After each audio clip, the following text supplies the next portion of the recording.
लोग बीमारी से ज़्यादा बीमार इसमें हैं कि लोग बिचौलिए से बहुत परेशान हैं। हर काम के लिए हमारे इलाके में बिचौलिए हैं। जब ये परेशानी सब मेरे पास समराइज होके आई, तब हमने एक मुहिम चालू किया जिसका नाम है वी केयर फॉर ठाकुरगंज। मतलब परवाह है हमें हमारे ठाकुरगंज की। We care for Thakurganj. जगह जगह जो घूम रहे हैं उसमें हम लोगों ने नाम रखा है उस लोगों से मीटिंग का, महफिल मशवरा। अच्छा, महफिल मशवरा। 100 से ज़ायद मतलब हम लोग विकलांग का सर्टिफिकेट बनवा चुके हैं। पहले हम अपने विचारधारा जो अपनी चीज़ें हैं उसको रखते हैं। अगर कोई पार्टीज़ हम लोगों को कनेक्ट करती है, चाहती है कि हाँ कोई मजबूत लीडरशिप वहाँ हो, अगर हमारा प्रोफाइल उनको अच्छा लगता है तो हम लोग ज़रूर उस पार्टी को ज्वाइन करके इलेक्शन लड़ेंगे। मतलब आप चुनाव लड़ेंगे, ये है कंफर्म है। दो जो है अभी एनडीए है और इसके बाद मूल रूप से दो ही है। सीमांचल में तो ओवैसी साहब के AIMIM भी है। किसको आप ज़्यादा प्रेफर करें? मैं कोशिश करूँगा, हमारे लोगों का जो एक पसंद है वो इंडिया गठबंधन है उधर, और दूसरी पसंद है लोगों की MIM। जो 3-4 जो सीएम के फेस दिखाई पड़ रहे हैं, जिन पर सर्वे भी होता है, प्रशांत किशोर हो गए, तेजस्वी हो गए, सम्राट चौधरी हो गए, कौन आपको मतलब लगता है? मेरे लिए तो बेस्ट है तेजस्वी यादव।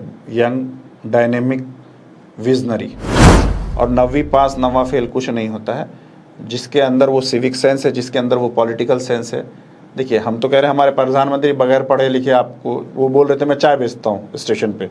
जब एक चाय वाले को आप प्रधानमंत्री बना सकते हैं तो एक 9वीं फेल क्यों नहीं मुख्यमंत्री बन सकता है? एक तरह से अडॉप्ट कर लिया आपने। हाँ, उस परिवार को ही, परिवार नहीं, बच्चों को। आने वाले वक्त में हम लोगों का ये इरादा है कि बच्चे जहाँ तक पढ़ना चाहें हम लोग पढ़ाएंगे। नमस्कार, स्वराज पोस्ट में आपका स्वागत है। मैं कन्हैया भिलारी। मेरे बगल में बैठे हैं जनाब डॉक्टर आसिफ सईद। डॉक्टर साहब, स्वागत है आपका स्वराज पोस्ट में। बहुत बहुत शुक्रिया आपका। ठाकुरगंज के हैं, मैं ठाकुर हूँ। ये ठाकुरगंज के हैं। ठाकुरगंज एक जगह है, ठाकुर एक जाति है जिसको राजपूत क्षत्रिय जो भी कहते हैं। मैंने ऐसे ही मिला देता हूँ, मेरा अंदाज़े बयां कुछ अलग है। ठाकुरगंज में बहुत बढ़िया से जानता हूँ, आप भी जानते होंगे, किशनगंज जिला में है। किशनगंज एकदम बॉर्डर जो है, बड़ा खूबसूरत जगह है, पूछिए मत कितना खूबसूरत है। मैं तो पूर्णिया में रहा हूँ, टाइम्स ऑफ इंडिया में। वैसे भी पूर्णिया से मेरा प्यार है, कहिए पूर्णिया उस इलाके से, सीमांचल से, उस सीमांचल में है। मैं गया था उधर ठाकुरगंज की तरफ, चाय बागान वगैरह भी है, तो कई हमारे लोग हैं, मित्र, उन्होंने जिक्र किया कि आप एक बार आसिफ सईद साहब, डॉक्टर आसिफ सईद साहब को अपने स्टूडियो में बुला करके उनका इंटरव्यू कीजिए। उनके अच्छा, तो हमने बुलाया, न्योता दिया इनको, ये आए, तो हम लोग बात करते हैं इनसे कि वहाँ के बारे में बताएंगे। और एक चीज़ और मैं बता दूँ खुल करके कि वहाँ के लोगों ने ही बताया कि सर, आज के तिथि में ऐसे ही लोगों को विधानसभा या लोकसभा में जाना चाहिए जो समाज के प्रति काफ़ी समर्पित हैं, एकदम तन मन धन से। तो आप डॉक्टर हैं, MBBS डॉक्टर? नहीं, मैंने MD भी किया है, anaesthesiology and critical care medicine से। शुरुआत तो MBBS ही किया होंगे। हाँ, अलीगढ़ से मैंने MBBS किया। मैंने देखा आपका 2012 में आपने किया। जी जी, MBBS। हाँ। फिर MD किया आपने 18 में। जी, कंप्लीट किया था इसके बाद। जी। तो आप तो बढ़िया नौकरी कर सकते थे देश विदेश में, ठाकुरगंज में कहाँ फंस गए? नहीं, मेरा ऐसा मामला है कि मैं 2018 में जब कंप्लीट किया तो मैं सिलीगुड़ी में डिफरेंट अस्पताल में काम किया, और वहाँ एक मेडिकल कॉलेज है, नॉर्थ बंगाल मेडिकल कॉलेज, वहाँ मैं एज ए असिस्टेंट प्रोफेसर काम किया हूँ। और जब कोरोना आ गया तो आप जान ही रहे हैं कि देश का क्या हालत हुआ, और हमारे ठाकुरगंज में ऑक्सीजन या डॉक्टर की कमी बहुत ज़्यादा है। तो ना डॉक्टर था ना ऑक्सीजन था वहाँ पे। तो हमारे बहुत करीबी लोगों की जान भी गई और बहुत लोगों के खर्चे भी हुए। तो जब फर्स्ट वेव ख़त्म हुआ तो हमारी एक पुश्तैनी घर था, उसको हमने हॉस्पिटल में तब्दील किया, जिसका नाम है नियाज मल्टी स्पेशलिटी हॉस्पिटल। 2021 में? 2020 के आखिरी में, मतलब 21 में, 3 जनवरी 2021, जब कोरोना का जी फर्स्ट वेव ख़त्म हुआ। अच्छा, जब फर्स्ट वेव ख़त्म हो गया तब हम लोगों ने हॉस्पिटल का काम शुरू किया और हॉस्पिटल मतलब खोल दिया था। तो जब ये खोला तो पहले तो लगा था कि डॉक्टर और ऑक्सीजन और हॉस्पिटल की कमी है, लेकिन जब हम पिछले 5 साल से हॉस्पिटल को चला रहे हैं देखा कि यहाँ पे तो दूसरे मराइज़ भी बहुत सारे हैं। सिर्फ वैसे मराइज़ नहीं है कि जिनको सर्दी खांसी बुखार या किडनी ख़राब हो गया, डिफरेंट। लेकिन मैंने यहाँ देखा कि हमारे एरिया में मतलब लोग बीमारी से ज़्यादा बीमार इसमें हैं कि लोग बिचौलिए से बहुत परेशान हैं। हर काम के लिए हमारे इलाके में बिचौलिए हैं। आप थाना चले जाइए वहाँ बिचौलिए, आप ब्लॉक चले जाइए वहाँ बिचौलिया, अंचल चले जाइए बिचौलिया। कोई भी छोटा सा एक आपको कोई फॉर्म फिलअप करना है या फिर कोई एक सर्टिफिकेट बनवाना है, उसके लिए भी पैसे देने हैं। तो जब ये सारी चीज़ें मुझे 3 साल में पता चली तो मैंने 3 साल बाद मैंने अपने कुछ लोगों को लगाया इसमें, हायर के लोगों को। मैंने कहा देखो ज़रा इस इलाके में कि क्या क्या परेशानी है उसका। जब ये परेशानी सब मेरे पास समराइज़ होके आई, तब हमने एक मुहिम चालू किया जिसका नाम है वी केयर फॉर ठाकुरगंज। मतलब परवाह है हमें हमारे ठाकुरगंज की। वी केयर फॉर ठाकुरगंज जहाँ का मैं हूँ। मैंने हम आपको परवाह है ठाकुरगंज की। जी जी जी, तभी तो मैंने ये स्लोगन दिया और लोग बहुत जुड़े। तो इसमें 3 चीज़ों पे लेके हम लोग इस मुहिम में आए, जिसमें है शिक्षा, स्वास्थ्य, रोज़गार। जब हम लोग जगह जगह मतलब हम लोग घूमते हैं ना, तो घूमने में उस लोग कुछ जनसंवाद कहते हैं कुछ, लेकिन हमारे में क्या है, मैं सुरजापुरी हूँ और मुसलमान हूँ। तो हम लोगों में एक चीज़ है कि कोई भी चीज़ अगर आप करना चाहते हैं तो मशवरा किया जाए, मशवरे में खैर है। तो हम लोगों ने मशवरा ये किया कि तो जगह जगह जो घूम रहे हैं उसमें हम लोगों ने नाम रखा है उस लोगों से मीटिंग का, महफिल मशवरा। अच्छा, महफिल मशवरा। तो हर इलाके में जाते हैं, हर गांव मोहल्ले में जाके जितने भी 50, 100, 200, 500 लोग, जितने भी हम लोग ज़मीन पे सारे लोग बैठते हैं और मशवरा करते हैं और हम अपनी मुहिम के बारे में लोगों को बताते हैं। तो ये बताते बताते आज हम आप तक पहुँच 100 से ऊपर गांव में अब तक हम लोग कर चुके हैं। ये सारे पंचायत ऑलमोस्ट हम लोग कवर कर लिए हैं। लेकिन ये धीरे धीरे चाहता हूँ मैं कि पूरे सीमांचल में हम लोग धीरे धीरे इस लोग जुड़ रहे हैं। लोग चाह रहे हैं कि धीरे धीरे ये सीमांचल में बढ़े, मतलब बाकी सिटीज़ में भी ये काम हो, बाकी गांव में भी ये काम हो। तो हम लोग करते जा रहे हैं। जो लोगों की परेशानियां हैं अब तक 100 से ज़ायद मतलब हम लोग विकलांग का सर्टिफिकेट बनवा चुके हैं। बहुत सारे सर्टिफिकेट ऐसे बनवाया है कि ये क्या नाम है, जो वृद्धा पेंशन होता है मिलता नहीं है। तो लोगों को पता ही नहीं है कैसे मिलेगा। आपके पास गया तो आप इतने सारे पैसे मांगते हैं कि आदमी वैसे बैठ जाता। तो हमारी टीम बिल्कुल मुफ्त में काम कर रही है और हम लोग पिछले 4 महीने से कंटिन्यू जगह जगह जाके मतलब पूरे इंटीरियर में भी जाके हम लोग सारा काम करवा रहे हैं वहाँ पर क्षेत्र में। जी, तो इससे लोगों को एक ये फ़ायदा हो रहा है कि ये भी मैंने सुना कि आप बहुत ज़्यादा हेल्थ कैंप भी लगवाते हैं। हाँ, health camp, blood donation camp, ये तो होता रह रहा है। ये तो सिर्फ ये फिर मेरा हेल्थ का पार्ट हो गया। मेरा मेन उद्देश्य क्या है, इस मुहिम का मेन उद्देश्य है कि इलाके के लोगों को जगाना। जैसे मैं शिक्षित हूँ तो मैं चाहता हूँ कि सीमांचल के लोग पढ़ें। जब पढ़ेगा सीमांचल तो बढ़ेगा सीमांचल। सीमांचल में आपका पूर्णिया भी आ जाता है, हर वो डिस्ट्रिक्ट आ जाता है। लेकिन पहले क्या मैंने घर से शुरू किया, पहले मैं अपने 2 ब्लॉक्स को देख रहा हूँ, ठाकुरगंज और दिगल बैंक। अब मान के चलें कि मैं अपने विधानसभा को देख रहा हूँ कि पहले यहाँ से शुरू करते हैं, फिर धीरे धीरे आगे इलाके में बढ़ा जाएगा और इस पर काम किया जाएगा। राजनीति में भी आप रुचि रखते हैं काफ़ी? हाँ, इलाके में कोई ऐसा रहनुमाई हमें नहीं दिख रहा है जिसके वजह से, अगर अच्छी रहनुमाई होती तो शायद इलाके का ये हाल नहीं होता जो बदहाल लोग हमारे हैं। तो मुझे लीडरशिप नहीं दिखा मेरे इलाके में। लीडर क्या होता है? सेल्फलेस, मतलब उसको अपने लिए कोई परवाह नहीं है कि मुझे मेरा देखना है, उसको इलाके की परवाह होती है, इलाके के लोगों की परवाह होती है। तो उस परवाह में अगर ऐसा कोई आदमी मुझे नहीं दिखा, हर आदमी एक दूसरे को लूटने में लगा हुआ है, तो वो चीज़ मुझे बहुत ख़राब लगी। और आपने जो सवाल किया था कि आप सारा इलाका छोड़ के वापस अपने गांव क्यों आए, मतलब जो मिट्टी का कर्ज है उसको तो चुकाना है। और अगर ऊपर वाले ने आपको कुछ दिया है, वैसे कनेक्शंस दिए हैं, टैलेंट दिया है, तो अगर आप उस अपने इलाके में उसको इस्तेमाल करें तो बेहतर है। देखिए, पैसा तो कमा सकते हैं आप कहीं भी कैसे भी, लेकिन जब आप आपसे सवाल पूछा जाएगा ऊपर, जब आप इस दुनिया से फ़ानी हो जाएंगे, तो कि आपको जो मैंने इल्म दिया था और जो हुनर दिया था उसका आपने क्या इस्तेमाल किया, तो उस जवाब के लिए मैं अपनी तैयारी कर रहा हूँ। तो आप अभी किसी पार्टी, पॉलिटिकल पार्टी से अपने को जोड़ा है या फिर नहीं, अभी तो हम लोग नहीं जोड़े हैं, क्योंकि पॉलिटिकल पार्टी से जुड़ने का मतलब ये है कि फिर वो विचारधारा से हमको चलना पड़ेगा। पहले हम अपने विचारधारा, जो अपनी चीज़ें हैं, उसको रखते हैं। अगर कोई पार्टीज़ हम लोगों को कनेक्ट करती है, चाहती है कि हाँ कोई मजबूत लीडरशिप वहाँ हो, अगर हमारा प्रोफाइल उनको अच्छा लगता है, तो हम लोग ज़रूर उस पार्टी को ज्वाइन करके इलेक्शन लड़ेंगे। कोई पार्टी हो, कोई भी पार्टी हो, उसमें कोई बंदिश या मतलब नहीं, मतलब कोई भी बेहतर पार्टी हो कि जिस पार्टी में मतलब आगे चल के भी आदमी अपनी बात रख सके।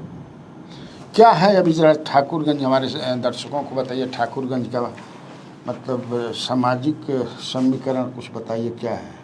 देखिए, टोटल वोटर हमारे यहाँ 3 लाख प्लस है ठाकुरगंज विधानसभा में, और जिसमें ज़्यादातर लोग मुसलमान हैं।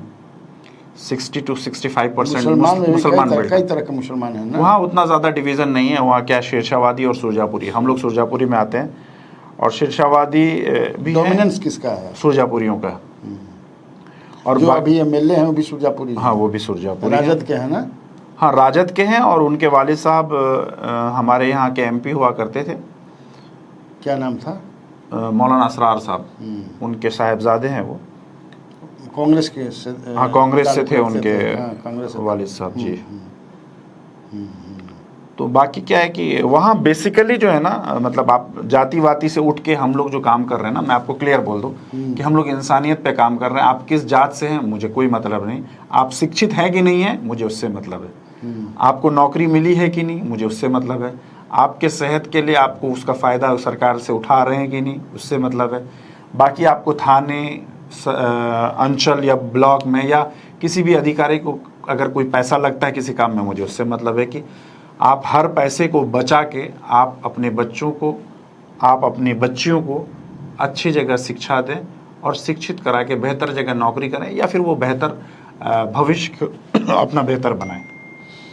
तो आपके क्षेत्र में सबसे ज़्यादा शिक्षा का क्या मतलब शिक्षा है धरातल पर दिखता है या बिल्कुल खत्म? नहीं, ड्रॉप आउट रेट बहुत ज़्यादा है। और हमारे इलाके में एक चीज़ है ना कि कुछ दिन पढ़ने के बाद लड़के भाग जाते हैं इधर उधर काम करने। उसकी वजह यह है कि जो लोग इतने वेल ऑफ नहीं है, या खेती भी होती है तो उतनी उनकी कमाई नहीं होती है।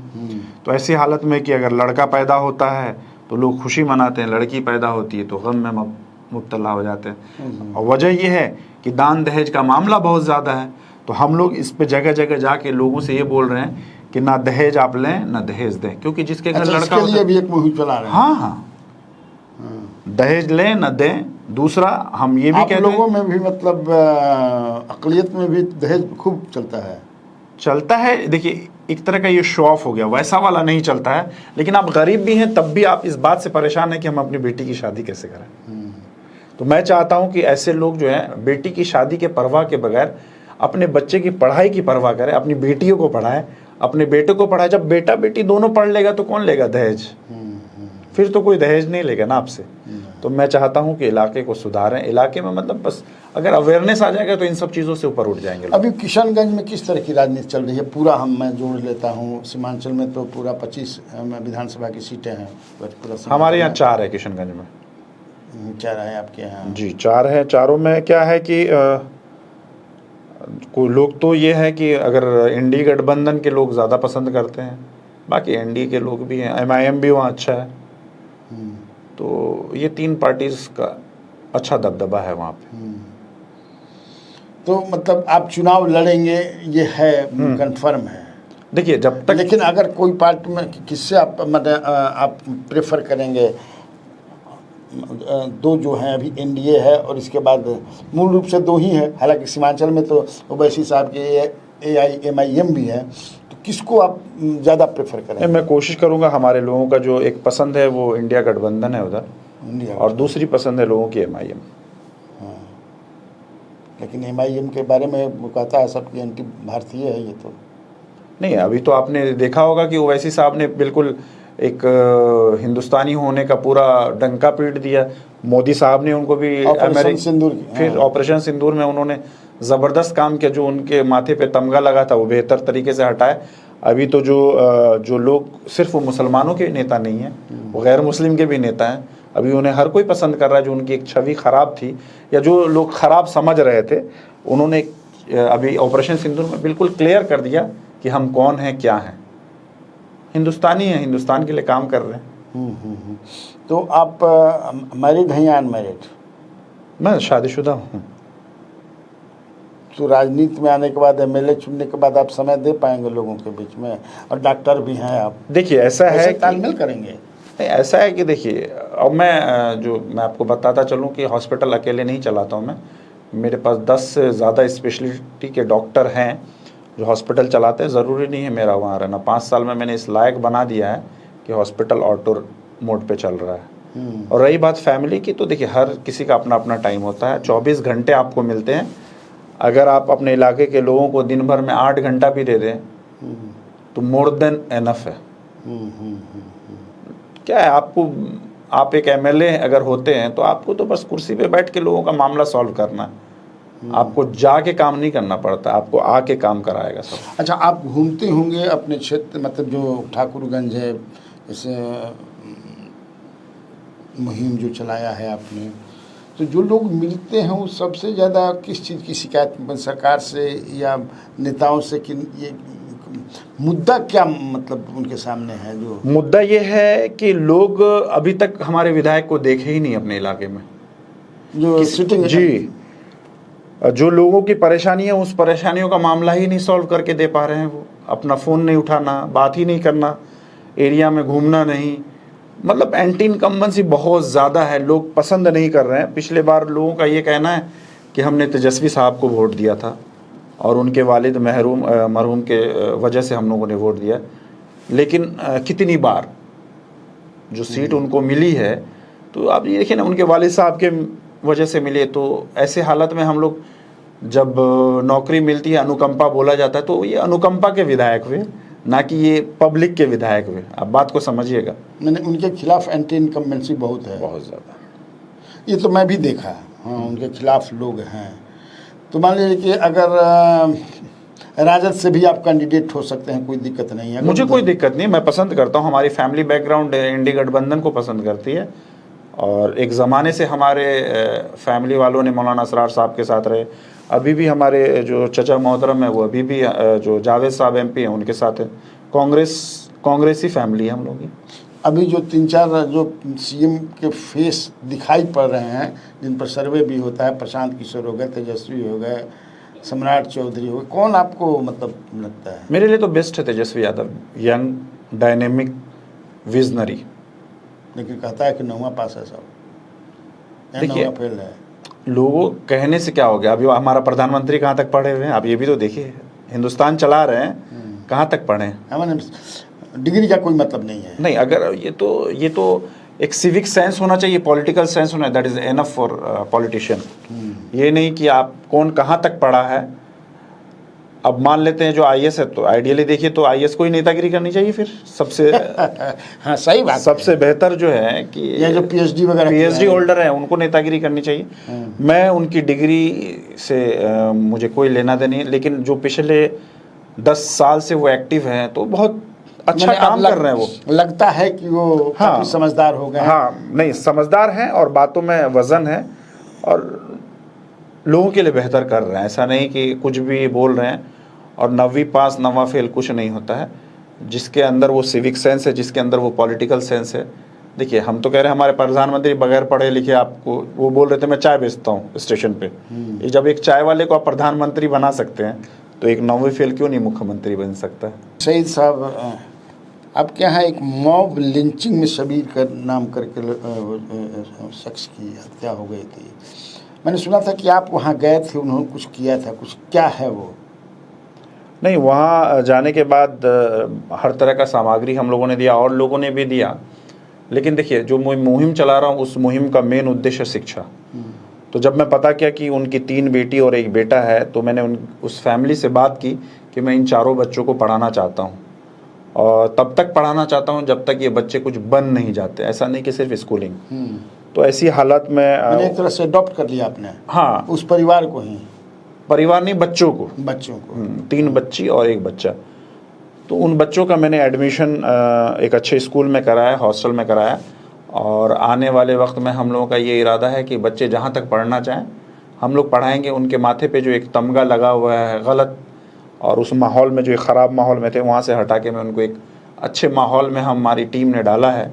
देखिए, उन बच्चों के लिए आप प्रार्थना कीजिए कि वो बच्चा आगे चल के हिंदुस्तान का बागडोर संभाले, तो आने वाले जो नस्लें हैं, जो लोग देखेंगे कि भाई ये गरीब का बच्चा भी कुछ बेहतर कर सकता है। मैं ये भी चाहता हूँ कि जो हमारे इलाके के लोग, अच्छे लोग हैं जो बेहतर काम कर रहे हैं, वो भी एक बच्चे को भी अगर अडॉप्ट करके पढ़ा दे तो शिक्षा का जो हमारा लिटरेसी रेट बहुत ख़राब है। ठाकुरगंज क्या पूरे, देखिए सबसे पिछड़े हम बिहारी, हिंदुस्तान में सबसे पिछड़ बिहारी है। अब बिहार में सबसे पिछड़ा है किशनगंज, और किशनगंज में भी सबसे पिछड़ा है हमारा ठाकुरगंज, दिगल बैंक और टेढ़ागाछ वाला एरिया। तो इधर जो है ड्रॉप आउट रेट बहुत ज़्यादा है। तो अगर हमारे बच्चे पढ़ लेंगे ना, तो और टैलेंटेड बच्चे हैं, तो मैं चाहता हूँ ये मुहिम के थ्रू और आप लोगों के ज़रिए भी मैं ये लोगों तक बताना चाहता हूँ कि उस एरिया के बच्चों को अडॉप्ट करके अगर आप पढ़ा दें तो वो एरिया डेवलप कर जाएगा। कॉलेज वगैरह हैं सफिशिएंट, लेकिन सफिशिएंट है, लेकिन वैसा कॉलेज नहीं है कि जैसे पटना में आप साइंस कॉलेज है, डिफरेंट और भी कॉलेज है, नामचीन कॉलेज, इंजीनियरिंग कॉलेज वगैरह, ITI एक है, लेकिन मैं चाहता हूँ कि कुछ कॉलेज नहीं है। नहीं, हम लोग भी अभी एक नर्सिंग, पैरामेडिकल और वोकेशनल कोर्सेज के कॉलेजेस खोलने वाले हैं। जैसे हॉस्पिटल, नियाज हॉस्पिटल खोला है, वही टीम हमारी एक डिफरेंट हम लोग कॉलेजेस आने वाले वक्त में खोलेंगे कि इलाके की बदहाली दूर हो, रोज़गार भी मिले और वहाँ के बच्चे पढ़ भी लें। चलिए, तो आपने सुना आसिफ सईद साहब को, डॉक्टर हैं पेशे से, और इनके ठाकुरगंज इलाके में कोई सुन रहा होगा, कहीं कोई परेशानी होगी हेल्थ संबंधी, कांटेक्ट कीजिएगा। मुझसे भी कांटेक्ट कर सकते हैं, मेरा नंबर तो आप लोगों के पास रहता ही है। कैसा लगा यह इंटरव्यू आप कमेंट बॉक्स में ज़रूर बताइएगा, ताकि मैं अगर कोई त्रुटियां हैं तो उसका सुधार कर सकूं। ठीक, तब आज के लिए इतना काफ़ी है। नमस्कार।